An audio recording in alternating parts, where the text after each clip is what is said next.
السلام علیکم ورحمۃ اللہ وبرکاتہ۔ الحمد للہ نحمده ونستعینه ونستغفره ونؤمن به ونتوکل علیہ ونعوذ باللہ من شرور انفسنا ومن سیئات اعمالنا، من يهده الله فلا مضل له ومن يضلله فلا هادي له، ونشهد أن لا إله إلا الله وحده لا شريك له، ونشهد أن محمدًا عبده ورسوله، أما بعد أرسله بالحق بشيرا ونذيرا وداعيا إلى الله بإذنه وسراجا منيرا، فأعوذ بالله من الشيطان الرجيم، بسم الله الرحمن الرحيم، كل نفس ذائقة الموت وإنما توفون أجورهم، وقال في موضع آخر سبحانه وتعالى أينما تكونوا يدرككم الموت ولو كنتم في بروج مشيدة، وقال النبي صلى الله عليه وسلم الدنيا سجن المؤمن والجنة الكافر، أو كما قال عليه الصلاة والسلام۔ برادران اسلام، بزرگان محترم، امت کے غیور نوجوانوں، تمام تر حمد و ثنا اور خوبیاں اس خالق و مالک کے لیے جس نے ہمیں اور آپ کو ایمان کی عظیم ترین نعمت عطا فرمائی، اور لاکھوں درود و سلام ہو امام الانبیاء خاتم الرسل جناب محمد الرسول اللہ صلی اللہ علیہ وسلم پر، جن کی محنت اور کاوشوں کے صدقے میں آج ہم سب مومن اور مسلمان ہیں۔ اللہ تعالیٰ نے ہمیں اور آپ کو ایمان کی جو عظیم نعمت عطا فرمائی ہے، وہ اتنی عظیم الشان نعمت ہے جس کا ہم شکر ادا نہیں کر سکتے۔ یہ اتنی بڑی نعمت ہے کہ یہ نعمت ایمان جو ہے انسان کو جنت میں لے کر جانے والی چیز ہے۔ ایمان وہ چیز ہے کہ وہ جنت میں لے جانے والی ہے۔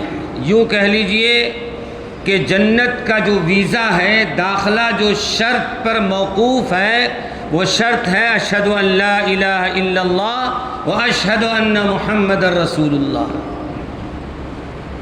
دنیا کے اندر لوگ جتنے نظام بنا لیں، جتنے قانون اور ضابطے بنا لیں، سب تسلیم ہے، سب منظور ہے، لیکن یاد رکھیے اللہ کا جو بنایا ہوا نظام ہے، وہ نظام ہے کہ دنیا تین چیزیں اللہ نے بنائی۔ عالم دنیا، جہاں ہم زندگی گزار رہے ہیں، جی رہے ہیں۔ اس کے بعد عالم برزخ، اور تیسری چیز بنایا عالم آخرت۔ یہ تینوں چیزوں میں بڑی عجیب بات ہے کہ ایک انسان جب دنیا سے گزرتا ہے، انتقال ہوتا ہے، وفات ہوتی ہے، تو اللہ کے نبی جناب رسول اللہ صلی اللہ علیہ وسلم نے ایمان والوں کو یہ حکم دیا کہ تم پڑھو انا للہ و انا الیہ راجعون۔ سورۃ البقرہ کی آیت ہے۔ اللہ کے نبی جناب رسول اللہ صلی اللہ علیہ وسلم نے ہمیں تعلیم دیا، ہمیں سبق سکھلایا کہ کسی مسلمان کے انتقال کی خبر ملے تو تم پڑھو انا للہ و انا الیہ راجعون۔ کیا معنی ہے اس کا اور کیا مطلب ہے اس آیت کا؟ موت کی خبر سننے کے بعد ہم تو یہ دعا پڑھ لیتے ہیں، اس لیے کہ جیسے جیسے قرب قیامت ہو کی اموات کی کثرت ہو رہی ہے، اموات کی مرنے والوں کی تعداد بڑھتی جا رہی ہے۔ اللہ کے نبی جناب رسول اللہ صلی اللہ علیہ وسلم نے یہ فرمایا تھا کہ ایک وقت آئے گا میری امت کی عمریں 60 سے 70 سال 60 سے 70 سال ہوں گی، ایک تخمین اللہ کے نبی نے بتایا تھا۔ تو آپ اندازہ کر لیجیے اموات زیادہ ہوگی کہ نہیں، اس لیے کہ پہلے زمانے میں 200 سال 300 سال نوح علیہ السلام کی عمر 950 سال تو صرف دعوت و تبلیغ کا کام کیا ہے، اللہ کی توحید کو پھیلایا ہے۔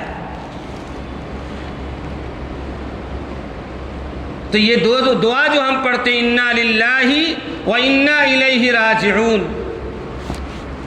کہ ہم اللہ کے لیے، ہمارا وجود اللہ کے لیے، اللہ نے ہمیں وجود بخشا ہے، وَإِنَّا إِلَيْهِ رَاجِعُونَ، اور ہم کو لوٹ کر بھی اسی کے پاس جانا ہے۔ معلوم یہ ہوا کہ ہم آئے اپنی مرضی سے نہیں، بلکہ اللہ نے ہمیں انسان بنایا، اشرف المخلوقات بنایا، اور اس سے بڑھ کر جناب رسول اللہ صلی اللہ علیہ وسلم کی امت میں پیدا فرمایا۔ یہ اللہ کا بڑا احسان ہمارے اوپر ہے، اور مزید احسان یہ ہوا کہ اللہ رب العالمین ہمیں ایمان کی دولت عطا فرمائی، اور فرما رہے ہیں وَإِنَّا إِلَيْهِ رَاجِعُونَ، تم کو لوٹ کر ہمارے پاس آنا ہے۔ تو معلوم یہ ہوا کہ انسان مرتا نہیں ہے، وہ تو منتقل ہوتا ہے۔ کیا ہوتا ہے؟ شفٹ ہوتا ہے یہاں سے وہاں۔ ماں کی پیٹ سے دنیا میں آیا، اور دنیا کی پیٹ کے بعد جو ہے عالم برزخ قبر میں جائے گا، اور قبر کے بعد عالم آخرت میں جائے گا، اور عالم آخرت میں حساب و کتاب ہوگا، اور حساب و کتاب کے بعد ایک جماعت ایسی ہوگی کہ وہ جنت میں جائے گی، دوسری ایک جماعت وہ ہوگی جہنم میں جائے گی۔ اللہ تعالیٰ جب سارا نظام ختم ہو جائے گا تو موت کو بلائیں گے، اور اس کو ایک دمبے کی شکل، ایک جانور کی شکل دیں گے، اور اس کے بعد موت کو بھی موت آ جائے گی۔ اللہ تعالیٰ اعلان فرما دیں گے کہ دیکھو اب سن لو، یہ موت تھی جو روح قبض کیا کرتی تھی، اب موت کو بھی موت آ گئی، اب نہ موت ہے نہ زندگی ہے، لا يموت فیہا ولا یحییٰ، نہ زندگی ہے نہ موت ہے۔ اب تو جو جنت میں رہے گا ہمیشہ جنت میں رہے گا، جو جہنم میں رہے گا ہمیشہ جہنم میں رہے گا۔ لا يموت فیہا ولا یحییٰ۔ تو آپ بتائیں کہ دنیا میں 60 70 80 سال کی عمر کے لیے ہم دنیا کی چھان مارتے ہیں، اور دنیا کی ساری مصیبتیں اپنے ذمے لے لیتے ہیں، حتیٰ کہ اپنی آخرت کو بھول جاتے ہیں۔ جہاں موت ہی آئے گی نہیں، نہ کوئی پیدا ہوگا نہ کوئی مرے گا، ہمیشہ ہمیشہ اسی حالت میں رہے گا، اور سب جوان رہے گا۔ 18 سال کے نوجوان رہیں گے جنت میں۔ تو انسان منتقل ہوتا ہے، انا للہ و انا الیہ راجعون، اسی لیے دعا پڑھتے ہیں۔ اب ہمیں سمجھنے کی بات یہ ہے کہ موت کی حقیقت کو سمجھنا ہے۔ موت کی کیا حقیقت ہے؟ موت کی بس یہ حقیقت ہے کہ دنیا کے اندر ہر ذی روح، جس کے اندر جان ہے، روح پائی جاتی ہے، اس کو موت لازم ہے، آنا پکا ہے۔ اینما تکونوا یدرککم الموت، تم جہاں کہیں رہو، اللہ نے جملہ استعمال کیا ہے، تم جہاں کہیں رہو، اور آگے اور وضاحت فرما دیا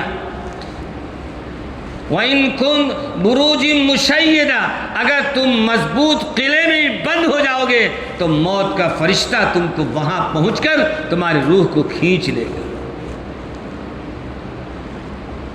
معلوم یہ ہوا کہ بچنے والا کوئی نہیں ہے، جس کے صدقے میں زمین و آسمان کو بنایا، جس کے صدقے میں دنیا اور ساری جہاں کو اللہ نے پیدا کیا، وہ نبی آخر الزماں جناب رسول اللہ صلی اللہ علیہ وسلم کی وفات پر سیدنا حضرت عمر تلوار لے کر کھڑے ہو گئے، اور یہ اعلان کیا، جو شخص یہ کہتا ہے کہ عمر کا انتقال ہو گیا، وفات پا، اللہ کے نبی کا انتقال ہو گیا، وفات پا گئے، تو اس کا سر اپنی تلوار سے قلم کر دو۔ سیدنا حضرت بکر صدیق رضی اللہ تعالیٰ عنہ جب مسجد نبوی میں تشریف لائے، دیکھا کہ ماجرا بڑا گرم ہے۔ کیا ہے؟ بڑا گرم ہے۔ حضرت ابوبکر صدیق رضی اللہ تعالیٰ نے ایک تقریر فرمائی، اور وہ ایسی جامع تقریر تھی کہ حضرت عمر رضی اللہ تعالیٰ عنہ کا غصہ تھم گیا اور حقیقت سمجھ میں آ گئی کہ اللہ کے جتنے 1,24,000 انبیاء علیہ السلام کو اللہ نے دنیا میں بھیجا، سیدنا حضرت موسیٰ کلیم اللہ آئے، عیسیٰ روح اللہ آئے، حضرت نوح علیہ السلام آئے، ابراہیم خلیل اللہ آئے، سب کو موت کا مزہ چکھنا پڑا۔ اسی طرح امام الانبیاء خاتم الرسول جناب محمد الرسول اللہ صلی اللہ علیہ وسلم بھی وفات پا چکے۔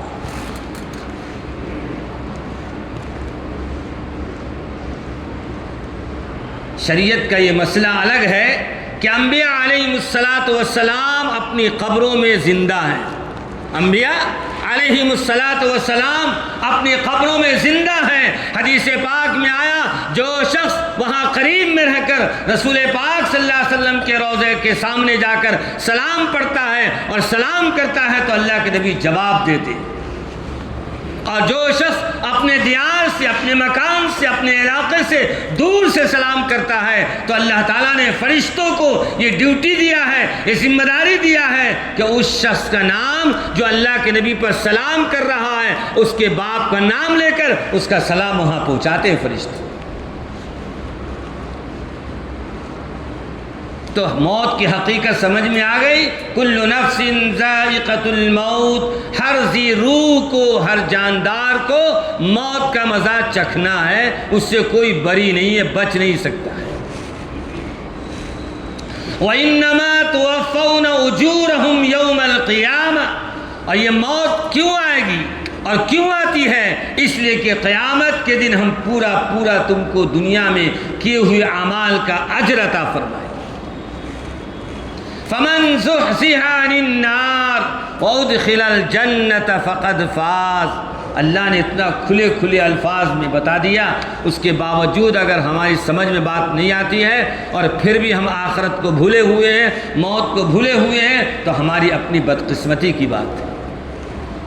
اللہ نے فرمایا فمن زحزح عن النار، جو شخص جہنم سے بچا لیا گیا، اپنے اعمال کو، اپنے ایمان اور اپنے اعمال کی بنیاد پر جہنم میں جانے سے بچ گیا، اپنے آپ کو بچا لیا، فمن زحزح عن النار وادخل الجنة فقد فاز، اور جنت میں داخل کر دیا گیا، فقد فاز، وہ مراد کو پہنچ گیا، کامیاب ہو۔ کھلے الفاظ میں اللہ نے دونوں بات فرما دیا کہ جہنم کے عذاب سے اپنے آپ کو بچانا اور جنت میں داخلہ ہو جانا، فقد فاز، یہ کامیابی کی دلیل ہے، وہ مراد کو پہنچ گیا، اپنے منصب کو پہنچ گیا۔ آج ہماری حالت کیا ہے؟ کتنے لوگ موت کو یاد کرتے ہیں؟ اللہ ماشاء اللہ، قبرستان تک گئے، محلے میں، علاقے میں، رشتہ دار میں موت واقع ہو گئی، ذرا غم کر لیا اور جنازہ پڑھ لیا، اور آگے کی توفیق مل گئی تو جا کر قبرستان میں جا کر تدفین بھی کر دیا، اور وہ بھی تدفین بھی الٹا سیدھا۔ اللہ کے نبی صلی اللہ علیہ وسلم نے چھوٹی چھوٹی دعائیں سکھلائی، چھوٹی چھوٹی دعائیں سکھلائی ہیں۔ فرمایا جب کسی کا انتقال ہو جائے، وفات پا جائے، تو پانے کے بعد جو ہے یاد رکھنا، جب خبر مل جائے تو انا للہ و انا الیہ راجعون پڑھنا، اور حضرت عثمان غنی رضی اللہ تعالیٰ عنہ کی وہ حدیث یاد کرنا، وہ بات، وہ جملہ یاد کرنا کہ حضرت عثمان غنی رضی اللہ تعالیٰ جب قبرستان جاتے تو زار و قطار روتے۔ حدیث میں آتا ہے کہ حضرت عثمان غنی رضی اللہ تعالیٰ اتنا روتے، اتنا زار و قطار روتے کہ آزو بازو والے لوگ پوچھتے کہ آپ جنت کا تذکرہ آتا ہے، آپ نہیں روتے ہیں، جہنم کا تذکرہ آتا ہے، اتنا کثرت کے ساتھ آپ روتے ہیں، موت کا تذکرہ آتا ہے، قبر کا تذکرہ آتا ہے تو آپ بہت زیادہ روتے ہیں۔ تو حضرت عثمان غنی رضی اللہ تعالیٰ نے فرمایا تھا کہ قبر آخرت کی منزلوں میں سب سے پہلی منزل ہے، آخرت کی منزلوں میں سب سے پہلی منزل قبر کی منزل ہے۔ اگر قبر کی منزل آسان ہو گئی تو بعد کے معاملے بھی آسان ہو جائے۔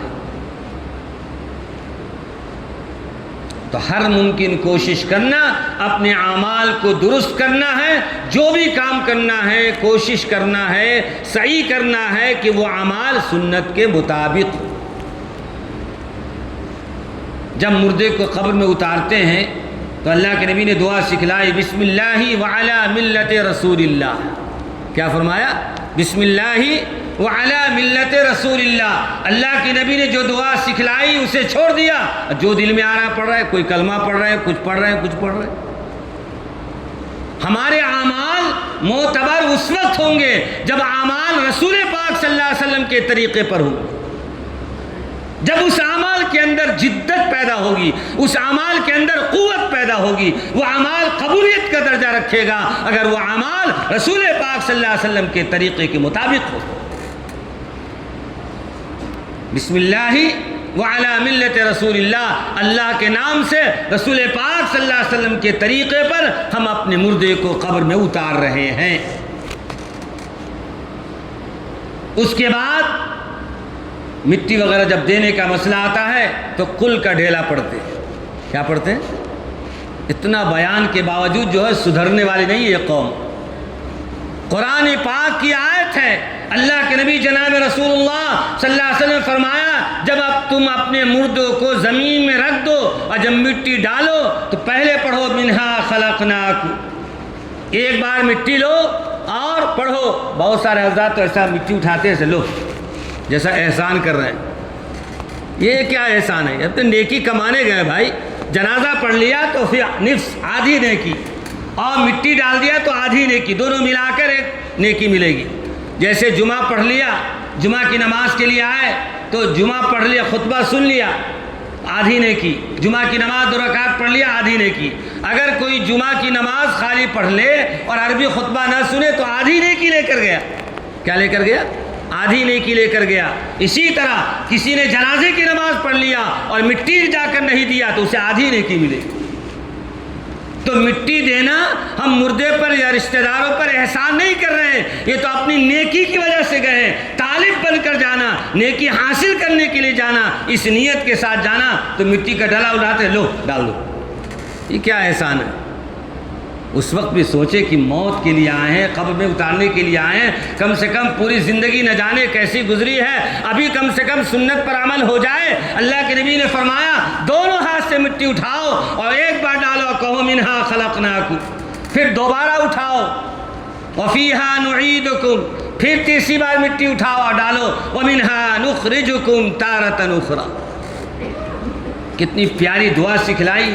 کیا یہ دعا یاد کرنے میں اگر 2-3 بار ابھی بیان میں بول دوں تو ابھی یاد ہو جائے گا, لیکن حال وہی ہے, لوٹ کر وہی کام کرتے جو ہمیں کرنا. کیوں؟ اللہ کے نبی قرآن پاک کی آیت ہے, ان اللہ لا یغیر ما بقوم حتی یغیروا ما بانفسہم. جب تک کہ تم اپنے آپ کو بدلنے کی کوشش نہیں کرو گے اللہ بھی نہیں بدلے. جی, اپنے آپ کو تبدیلی لانا, زندگی میں تبدیلی لانے کی کوشش کرنا. نافرمانی والی زندگی, جرائم والی زندگی, معصیت والی زندگی, ظلم والی زندگی, من چاہی زندگی سب گزر گئی. لیکن اپنے آپ کو جب بدلنا چاہیں گے ہمیں نماز شروع کرنا ہے, جھوٹ کو چھوڑنا ہے, ظلم کو چھوڑنا ہے, اور اپنے پڑوسیوں کا خیال رکھنا ہے, ماں باپ کا خیال رکھنا ہے, بیوی بچوں کا خیال کرنا ہے. جب بدلنے کی کوشش کریں گے تو اللہ تعالیٰ بھی بدل دیں گے. کیا کریں گے؟ اللہ بھی بدل دیں گے.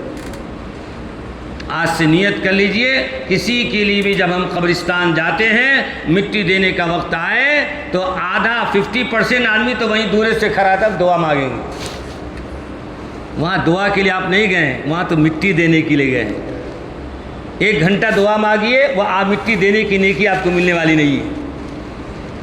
نیکی وہ جب ہی آپ کو ملے گی جب آپ اپنے ہاتھوں سے مٹی ڈالیں گے, جب جا کر پوری نیکی ہوگی. تو آدھا 50% آدمی کھڑے ہو کر تماشائی رہتے ہیں. رشتہ دار ہیں نا, نہیں جائیں گے تو کیا کریں گے؟ قبرستان ہے, دیکھو جو وہ آیا بھی نہیں. طلب تو ہے نہیں کہ جا رہے ہیں قبرستان, جانے نیکی مل جائے گی. یہاں تو دل میں ہے کہ لوگ کیا کہیں گے, رشتہ دار کیا کہیں گے, بدرجے مجبوری جا رہے ہیں. اس لیے قبرستان جائیں تو یہ دعا پڑھیے, منہا خلقناکم وفیہا نعیدکم ومنہا نخرجکم تارۃ اخری. 3 بار پڑھ کے مٹی ڈال دیجیے. منہا خلقناکم, ہم نے مٹی سے پیدا کیا, وفیہا نعیدکم, اسی مٹی میں لوٹا رہا ہوں, ومنہا نخرجکم تارۃ اخری, اور یاد رکھنا پھر اسی مٹی سے لوٹاؤں گا اور دوبارہ زندہ کروں گا. کیا ترجمہ ہے اس کا. بہرحال عرض کرنے کا حاصل یہ ہے کہ موت کا مزہ چکھنا ہے، ہر شخص کو تیاری کرنا، موت سے پہلے پہلے تیاری کرنا۔ حضرت انس رضی اللہ تعالیٰ عنہ حضور پاک صلی اللہ علیہ وسلم کے خادم خاص ہیں، 10 سال حضور کی خدمت میں رہے۔ کتنے؟ 10 سال خدمت میں رہے، اور فرماتے ہیں 10 سال میں کبھی ایک بار بھی ایسا موقع نہیں آیا جو اللہ کے نبی نے کبھی جھڑک کر بولا ہو، ڈانٹ کر بولا ہو۔ کون بیان کر رہے ہیں؟ حضرت انس فرما رہے ہیں میں اللہ کے نبی کی خدمت میں 10 سال کا عرصہ گزارا، 10 سال میں ایک بار بھی ایسا نہیں ہوا کہ اللہ کے نبی مجھے ڈانٹا ہو، جھڑکا ہو۔ نبی کا اخلاق، میرے دوست بزرگ روایت فرماتے ہیں، حضرت انس فرماتے ہیں اللہ کے نبی صلی اللہ علیہ وسلم فرمایا کہ انسان جب گزر جاتا ہے دنیا سے، اور جب اس کو لے کر جایا جاتا ہے قبرستان کی طرف، تو 3 چیزیں اس کے ساتھ جاتی ہیں۔ کتنی چیزیں؟ امام بخاری رحمۃ اللہ علیہ، امام مسلم رحمۃ اللہ علیہ، دونوں مسلم میں اور بخاری میں دونوں نے روایت کی نقل کیا کہ 3 چیزیں انسان کے ساتھ جاتی ہے۔ ایک اس کا مال جاتا ہے، ایک اس کے رشتہ دار جاتے ہیں، اور ایک اس کے اعمال جاتے ہیں۔ 3 چیزیں قبرستان تک جاتی ہے، اور آ کے فرماتے ہیں کہ آقا صلی اللہ علیہ وسلم فرمایا کہ مال واپس آ جاتا ہے، رشتہ دار واپس آ جاتے ہیں، اعمال اس کے ساتھ رہ جاتے ہیں۔ اعمال اس کے ساتھ رہ جاتے ہیں۔ اس لیے جو لوگ اپنے مردوں کو جلا دیتے ہیں، اس کی راکھ کو دریا میں بہا دیتے ہیں یا ہوا میں اڑا دیتے ہیں، وہ بدعقیدہ ہیں۔ کیا ہے؟ وہ بدعقیدہ ہیں۔ ہمارا ایمان یہ ہے کہ ہم جل جائیں، ڈوب جائیں، مر جائیں، موت واقع ہو جائے تو روح کو فرشتہ اٹھا کر لے کر چلا جاتا ہے، روح کو فرشتہ اٹھا کر لے کر چلا جاتا ہے، اور روح کو تکلیف پہنچائی جاتی ہے۔ پچھلے جمعہ وہ آیت آپ کو بیان فرمائی گئی تھی کہ اللہ تعالیٰ جب سزا دیتے ہیں اور سزا کے بعد اس کا جسم پوری طرح بالکل ختم ہو جاتا ہے، سر کے پڑخ سے اڑ جاتے ہیں، پھر اس کے بعد اللہ پھر اس کو دوبارہ جسم عطا فرماتے ہیں۔ کیوں؟ تکلیف پہنچنا ہے نا، سزا ملنا ہے تو سزا کیسے ملے گی؟ جسم تو ختم ہو گیا، اب سزا کیسے ملے گی؟ نہیں، جیسی جسم کا حصہ پورا ختم ہوگا پھر اللہ جسم عطا فرمائیں گے، اور پھر سزا ہوگی، ہمیشہ اسی سزا میں مبتلا رہے۔ اللہ ہم سب کی حفاظت فرمائے۔ میرے دوستو اور بزرگوں، موت سے پہلے پہلے موت کی تیاری کرنا۔ اللہ کے نبی صلی اللہ علیہ وسلم فرمایا کہ دیکھو 2 چیزیں لوٹ کر آ گئی، اور تمہارے ساتھ جو رہ گئی ہے وہ ساتھ رہنے والی چیز تمہارے اعمال ہیں۔ جیسے ہی قبر سے وہاں سے آئیں گے موت کا فرشتہ تو آ گیا، اب کرامن کاتبین ہمارے اعمال کو لکھے ہوئے ریکارڈ کر کے رکھے ہیں۔ اب جیسے ہی قبر کا معاملہ شروع ہوگا، فرشتے آئیں گے، پوچھیں گے من ربک، تیرا رب کون ہے؟ تیرا رب کون ہے؟ اگر دنیا میں اللہ وحدہ لا شریک کو مانا ہوگا، ایک اللہ کی بندگی کیا ہوگا، تو جواب ملے گا ربی اللہ، میرا رب اللہ ہے۔ ما دینک، ما دینک، تمہارا دین کیا ہے؟ اور اللہ تعالیٰ کہ اگر اس دین پر، دین اسلام پر عمل کیا ہوگا اور اس کا عقیدہ پکا اور صحیح ہوگا کہ اگر دین الاسلام، میرا دین دین اسلام ہے۔ اس کے بعد اللہ کے نبی جناب رسول اللہ صلی اللہ علیہ وسلم کے بارے میں سوال ہوگا تو لوگ جواب دیں گے، اگر اعمال اچھے ہوں گے، پاکیزہ ہوں گے تو جواب دیں گے اللہ یہ میرے نبی ہیں۔ کیا ہے؟ میرے نبی ہیں، ہمارے رسول ہیں۔ میرے دوست و بزرگوں، گزارش یہ ہے کہ دنیا کی چند روزہ زندگی کو ہمیں سمجھنا چاہیے۔ موت تو ایک پل ہے جو بندے کو خدا سے ملا دیتی ہے، بندے کو خدا سے ملا دیتی ہے۔ اسی لیے اللہ کے نبی نے فرمایا کہ موت ایک نعمت ہے۔ اللہ کے نبی صلی اللہ علیہ وسلم کے بیٹے کا انتقال ہوا، صحابہ نے پوچھا، اللہ کے نبی صلی اللہ علیہ وسلم رو رہے تھے، پوچھا اللہ کے نبی آپ تو منع کرتے رونے سے اور آپ خود رو رہے ہیں، آپ کی آنکھوں سے آنسو جاری ہے؟ تو اللہ کے نبی صلی اللہ علیہ وسلم نے سامنے سے ایک درخت کی ٹہنی منگوائی، اور منگوانے کے بعد آپ نے اس صحابی کے سامنے ایسا توڑنے کے بعد پانی کے ذرات، پانی جیسا ذرات جو ہے اس سے نکلنے لگے۔ تو اللہ کے نبی صلی اللہ علیہ وسلم نے مثال دے کر سمجھایا کہ مرنے پر انسان کیوں روتا ہے، وہ موت پر نہیں رو رہا ہے، وہ جدائیگی پر رو رہا ہے۔ کس پر رو رہا ہے؟ جدائیگی پر رو رہا ہے. اس کے بیوی بچے سب ایک جگہ مل کر جو زندگی گزاری ہے، جو اس سے جدا ہوا ہے، اس جدائیگی پر رو رہا ہے. اسی طرح جیسے درخت کی ٹہنی جدائیگی سے وہ پانی کے قطرات ذرات نکل رہے ہیں، اسی طرح انسان کی محبت، ایسی رشتہ داری کی محبت دل میں آ جاتی ہے. جب رشتہ ٹوٹتا ہے، علیحدگی ہوتی ہے، جدائیگی ہوتی ہے، تو فطرتی طور پر آنسو جاری ہو جاتے ہیں. اس لیے آنسو کا بہنا، آنسو کا نکلنا منع نہیں، وہ تو چیخ و پکار کر رونا منع ہے. بہرحال اللہ کے نبی صلی اللہ علیہ وسلم نے صحابہ کو سمجھایا تو موت بہرحال اس سے ہمیں عبرت حاصل کرنا، ہمیں نصیحت حاصل کرنا ہے. اللہ کے نبی جناب رسول اللہ صلی اللہ علیہ وسلم نے ارشاد فرمایا کہ موت جو ہے بندے کو خدا سے ملاتا ہے. موت ایک نعمت ہے، تو انسان روتا کیوں ہے، گھبراتا کیوں ہے، چیخ پکار کیوں کرتا رشتہ داروں پہ مر جانے پر؟ اسی لیے کہ وہ جدائیگی کی وجہ سے، موت کی وجہ سے نہیں، وہ جدائیگی کی وجہ سے رو رہا ہے. موت تو بہرحال نعمت ہے جو بندے کو خدا سے ملانے والی چیز. بندے کو ارے گھبرائے گا وہ جس کے پاس ایمان نہیں ہے. مومن کیوں گھبرائے گا؟ رب کے پاس جانے سے ایمان والا کیوں گھبرائے گا؟ اللہ کے نبی فرما رہے ہیں موت نعمت ہے، موت نعمت ہے تو نعمت پر خوش ہونا چاہیے. بندہ روتا موت پر نہیں ہے، جدائیگی پر روتا ہے. کس پر روتا ہے؟ جدائیگی پر روتا ہے. آپ بتائیے، ہم جب کسی کے یہاں جاتے ہیں، مہمان بن کر جاتے ہیں، تو مہمان کے حساب سے تیاری ہوتی ہے کہ انصاف کی بات بولی. مہمان کے حساب سے تیاری ہوتی ہے. میزبان ہمارا کیسا، جو دعوت دینے والا کیسا ہے، جس سے ہمیں جا کر ملنا ہے، اس کے حساب سے ہم تیاری کر کے جاتے ہیں کہ نہیں؟ تو اللہ کے نبی کیا فرمایا؟ موت ایک نعمت ہے جو بندے کو خدا سے ملانے والی چیز ہے. تو انسان جو اپنی زندگی گزار کر اپنے خالق اور اپنے مالک کے پاس جانے والا ہے، تو آپ بتائیے کیسی تیاری ہونی چاہیے، کیسی تیاری ہونی چاہیے. جس خدا نے ہمیں زندگی بخشا، جس خدا نے ہمیں ایمان عطا فرمایا، جس خدا نے دیکھنے کے ہمیں آنکھیں عطا فرمائی، جس خدا نے ہمیں قرآن پڑھنے کے لیے زبان عطا فرمائی، جس خدا نے ہمیں کمانے کے لیے طاقت عطا فرمائی، یہ ساری نعمتیں عطا فرمائی. وَإِن تَعُدُّوا نِعْمَةَ اللَّهِ لَا تُحْصُوهَا، اگر ہماری نعمت کو گننا چاہو تو گن نہیں سکتے ہو. اتنی کروڑوں نعمت کے ساتھ جو ہے ہم دنیا سے جا رہے ہیں، تو آپ بتائیں اپنے خالق اور مالک سے جب ملنا ہے تو کیسی تیاری کے ساتھ جانا چاہیے، کیسی تیاری کے ساتھ جانا چاہیے. ہماری زندگی نہ نماز کی پابندی ہے، نہ سچ بولنے کی پابندی ہے، نہ بڑوں کا ادب ہے، نہ چھوٹے پر شفقت ہے، نہ بیوی بچوں کا صحیح خیال ہے، نہ ماں باپ کی خدمت گزاری ہے. ہم کیا لے کر جا رہے ہیں؟ نہ پڑوسیوں کا خیال ہے. ہم کیا اعمال کے ساتھ جا رہے ہیں؟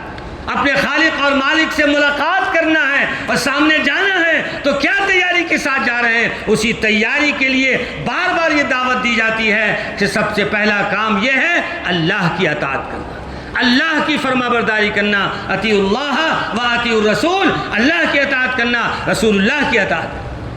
وَأُولِي الْأَمْرِ مِنْكُمْ، جو میں تو امیر مقرر کر دیا جائے اس کی بھی اتباع کرنا، اور اپنی زندگی کو ما آتاکم الرسول فخذوہ وما نہاکم عنہ فانتہوا، کہ جو کچھ کہ تمہارے پیغمبر صلی اللہ علیہ وسلم لے کر آئے احکامات و تعلیمات، اس کو اپنا لو، اور جن چیزوں سے تمہیں منع کر دیے ہیں اس سے باز آ جاؤ، اس سے چھوڑ جاؤ.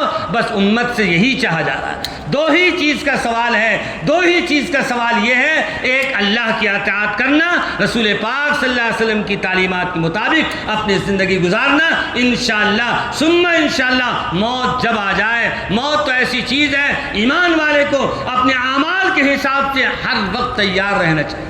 ایک صحابی رسول ہے، وقت ہو گیا، تفصیل کا وقت نہیں ہے. ایک صحابی رسول ہیں، روزانہ پیپر میں لکھتے کس سے کیا معاملہ آپس میں طے ہوا، لکھ کر سر کے نیچے سوتے. کہیں سویا موت آ جائے اور فلاں کا میرے ذمے فلاں چیز رہ جائے، اللہ کا سوال ہو جائے گا. تو معلوم یہ ہوا صحابہ کے اندر یہ ڈر تھا، یہ خوف تھا، موت کا فرشتہ آئے اور میں الجھن میں پھنسا رہ جاؤں، اسی حالت میں میری روح پرواز کر جائے. معاملات کو صاف رکھتے تھے. اس سے ہمیں نصیحت حاصل کرنا ہے کہ ہم اپنی زندگی کے اعمال کو بھی پاکیزہ بنائیں، درست بنائیں، معاملات کو صاف اور کلیئر رکھیں، اور اپنے اعمال کے حساب سے ہر وقت تیار رہے. موت کا فرشتہ جب آئے ہم جانے کو تیار ہے. اللہ سے دعا ہے اللہ تعالی ہمیں بچی ہوئی زندگی کو رسول پاک صلی اللہ علیہ وسلم کے طریقے پر اللہ کے احکامات کے مطابق گزارنے کی توفیق نصیب فرمائیں۔ وآخر دعوانا ان الحمد للہ رب العالمین۔